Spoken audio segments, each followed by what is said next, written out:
কাৰণ কি একমাত্ৰ কাৰণ যেতিয়া তোমাৰ বাচ্চা তোমাৰ পেটত আছিল তেতিয়া তোমাৰ হাতত জাহান্নামৰ টুকুৰা তো এনি টাইম চলি আছিল। তাতে তুমি চাইছিলা শাহু বুৱাৰী আৰু শাহুৰৰ মাজত চুলি ধৰা ধৰি কাজিয়া কৈ দিলি হল মুখেদি আহি যায়, লেখবাৰ দৰকাৰ নাই। সেইকাৰণে চলিও মাক বাপেকক নামানা, বাপেকে চাই ফাইট চলিও সেইকাৰণে জন্ম পায়, জন্ম পোৱাৰ আগতে পেটত মাৰে ফাইট, সেইকাৰণে মায়াকে পেটত ভিতৰত থাকিব নোৱাৰে। ইয়াকিন কৰক, মেইন বস্তু হল মা। মা সঁচাই কৈছো, যদি গাছ ভাল হয় ফল ভাল হব। নাৰিকল গছত নাৰিকল পোৱা যায়, বগৰী গছত বগৰী পোৱা যায়, আম গছত কোনোদিন জাম নালাগে, আমৰ গছত আম লাগে, জামৰ গছত জাম লাগে। মা যদি ভাল হয় সন্তান ভাল হব, মা যদি বদমাছ হয় সন্তান বদমাছ হব। মাকে যদি যেমন দোয়া নকরক, হালকে নাটকি পর্দাত নাটকি কেনে যিমান নামাজ করক রোজা করক কোনোদিন নহয়। কারণ মেন হল এক নম্বরতে পর্দা। বাহিরত গলে বেলেগ উদকে বলে ঘুরে ঘরত উর্নি টানার কূপ, জুনাব যাওয়ার লগে লগ মুয়াজ্জিন সাহাব যাওয়ার লগে লগ দেখাই না পায়, হান্তর কইনা তো নাই কি জানি হানে হেন লাগে।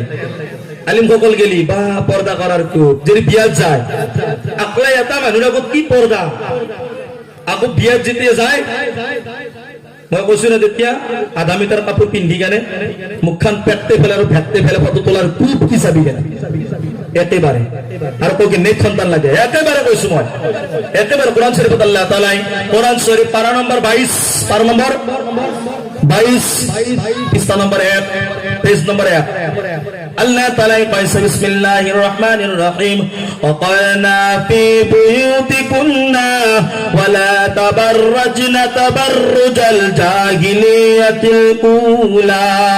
আল্লাহ তাআলা কইছে মোর মাফের কথা, তোমালোকে ঘৰৰ ভিতৰত থকা, অৰ্থাৎ ঘৰৰ ভিতৰত থকাই নহয়, যেতিয়া তোমালোকে কোনো জৰুৰতৰ কাৰণে বাহিৰত যাবা তেতিয়া তোমালোকৰ দেহটো ঘৰৰ ভিতৰত থকা থাকিলে যেনেকুৱা বেলেগে দেখা নাপায় তেনেকৈ পৰ্দা কৰি যাবা। জাহিলিয়াতিল উলা, জাহিল অৰতৰ দৰে বেলেগ বেহায়াই বেশৰ্মী অৰতৰ দৰে কাপড় পিন্ধি কেনে বাহিৰত নোলাবা, পর্দাত যাবা পর্দাত আহিবা। মোটা কাপড় পিন্ধি কেনে ঢিলা ঢিলা কাপড় পিন্ধি কেনে বাহিৰত ওলাবা, তেতিয়া তুমি সন্মান পাবা, আল্লাহ তাআলাই মৰম কৰিব, ৰহম দিবা। এতিয়া মোৰ বন্ধুসকল কওক, সৰু ল'ৰা ছোৱালী তাত নজৰ লাগে নে নালাগে? উত্তৰ দিব, লাগে না নালাগে? গৰুৰ তাত গাই গৰুৰ তাত নজৰ লাগে না নালাগে? লাগে না?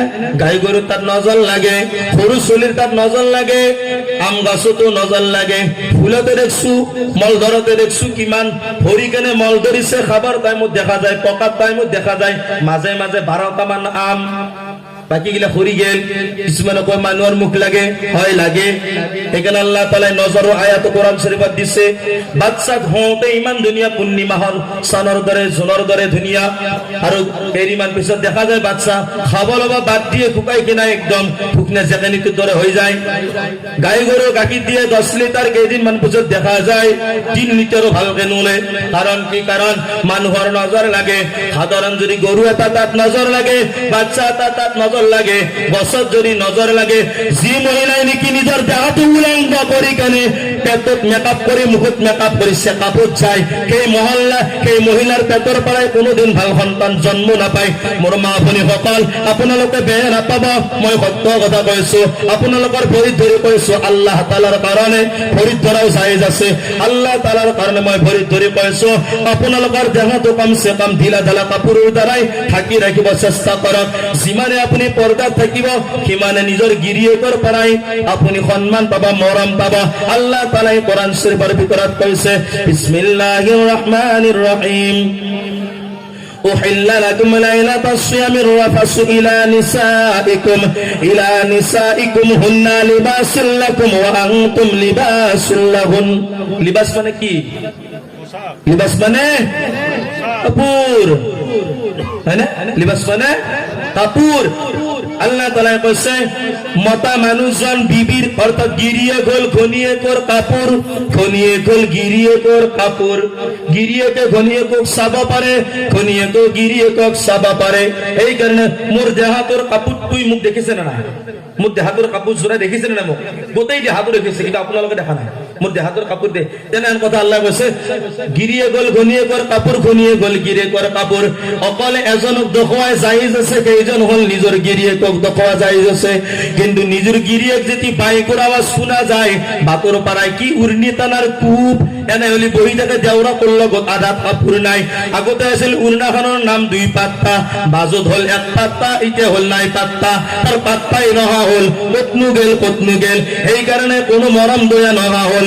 বিবি বাচ্চা বিবি গিৰিয়েকৰ ঘনীয়েকৰ মাজত মৰম দয়া শেষ হৈ গেল। কাৰণ দেউৰাকৰ ওচৰত থাকে উলংগ হৈ, খুৰীয়েকৰ ওচৰত থাকে উলংগ হৈ, ওচৰৰ মানুহৰ ওচৰত থাকে উলংগ হৈ, মামাৰ পুতক ভাই তাৰ আগত থাকে উলংগ হৈ। উৰ্নাৰ খবৰ নাই, কাপোৰৰ ভালদৰে খবৰ নাই।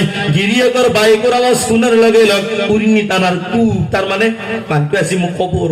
আচলতে গিৰিয়েকে আহিলে ফুলকে থেলেও কোনো কথা নাই, কাৰণ গিৰিয়েকক দেখা জায়েজ আছে। গিৰিয়েকৰ ওচৰত লয় আকৌ বেলেগৰ ওচৰত ফুলকেই থয়। গিৰিয়েকৰ ওচৰত থাকে সবিচ্ছিন্নতি হৈ গিৰিয়েকে ভাবে কাম কাজৰ পৰাই যাম, ফেক্টৰীৰ পৰা কাম কৰি যাম, কইনাৰ হাতেদি মোৰ জানটোৰ হাতেদি 2 গিলাচ পানী খাম, কি ভাল লাগবো।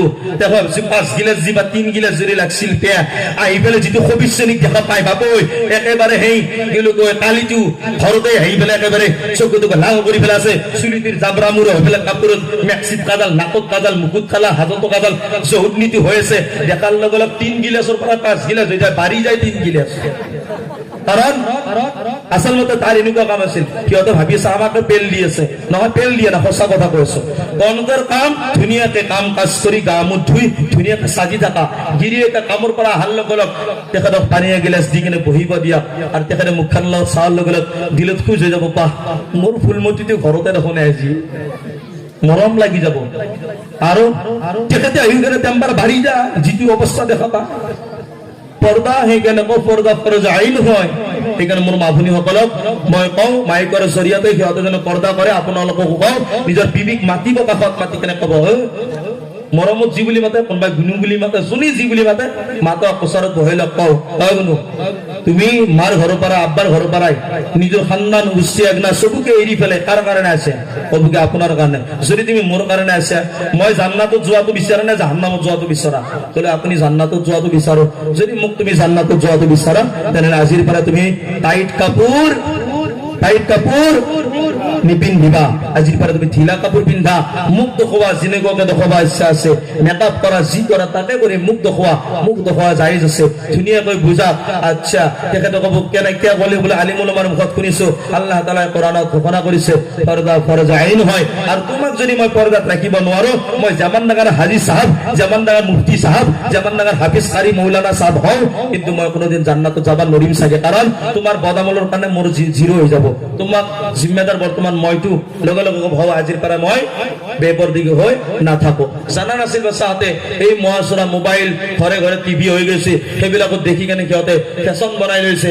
আমাৰো ভুল আছে, আমি নকওঁ সিহঁতক, আৰু আমি নিতিয়া কাম, আৰু আমিও সেই বুজি লওক। আৰু কি সেইকাৰণে গিৰিয়েক ঘনীয়েকৰ মাজত মিল নাই, আৰু মিল নোহোৱাৰ কাৰণে বেপৰদেগি যিমান থাকবো সেই মানে ঘনীয়েকক গিৰিয়েকৰ নজৰত কোনোদিন ভাল নালাগে, সদায় সি বেয়াই লাগি থাকো। সেইকাৰণে যিমান খুবচুৰতি কইনা নহওক, সেইকাৰণে বিবি ভাল লাগে বেলেগৰ, চলি ভাল লাগে নিজৰ। আজিকালি মানুহবিলাক কবে একদম কি কাৰণ? এই কাৰণটো হল বেপৰদেগি। চবে পৰ্দাত আছে। চাব যেতিয়া মই বেলেগ কইনাক দেখা নাপাম, বেলেগ মা ভনীক দেখা নাপাম, মোৰ কইনাৰ প্ৰতি মৰম বাঢ়িব। সেইটো কাৰণে ফৰজ আইন হয় পৰ্দা। আজিৰ পৰা আপোনালোকে ধুনীয়াকৈ থাকিব, আল্লাহৰ ৰহমত আহিব। এই যেতিয়া নেকি বুঢ়া হৈ যায়, নানীহঁতে আমি বাতৰি জনাব গিলাক গেলি নানীহঁতৰ কি উৰ্নি লোৱা খুব পাল্লি গাছত লোক শুনে, পাল্লি গাছৰ ভিতৰত সোমাই যাবা সোধে ওই বাকি খুব তেতিয়া চাল সতৰ পৰা বেছি কোনো বেয়া নাপাতে। তেতিয়া পৰ্দা কৰিলেও কোনো নাচায়, নকৰিলেও কোনো নাচায়। আৰু মল্লি পাঁচখন কাপোৰ দিব কোনো দৰকাৰ নাই যোনে নেকি দুখন কাপোৰ তাৰে থাকে মই কওঁ ডেকা অৱস্থাত দাম আছে তহঁতে দেহাটো পৰ্দা কৰি ৰাখ তোমালোকৰ পেটৰ পৰাই আল্লাহৰ ওলি জন্ম পাব আল্লাহৰ ওলি জন্ম পাব খাজা মাইনুদ্দিন চিস্তি ৰহমাতুল্লাহ আলাইহিৰ দৰে মানুহ জন্ম পাব শাহ ওলিউল্লাহ দেহলভী ৰহমাতুল্লাহ আলাইহি জন্ম পাব যেতিয়া নেকি তোমালোকে পৰ্দা কৰিবা এতিয়া পৰ্দা যেতিয়া নেকি নজৰ লাগি যায় নজৰ লাগা কি খুদে কচোন তাবিজ খুদে তাবিজ আল্লাহ তাআলাৰ জাতৰ ওপৰত ইয়াকিন নাই আল্লাহ তাআলাৰ জাতৰ ওপৰত ইয়াকিন বরকত দিয়া মালিক কোন জোরতে কও বরকত দিয়া মালিক কোন জোর কও কোন আল্লাহ বরকতের মালিক আল্লাহ লোকসানের মালিক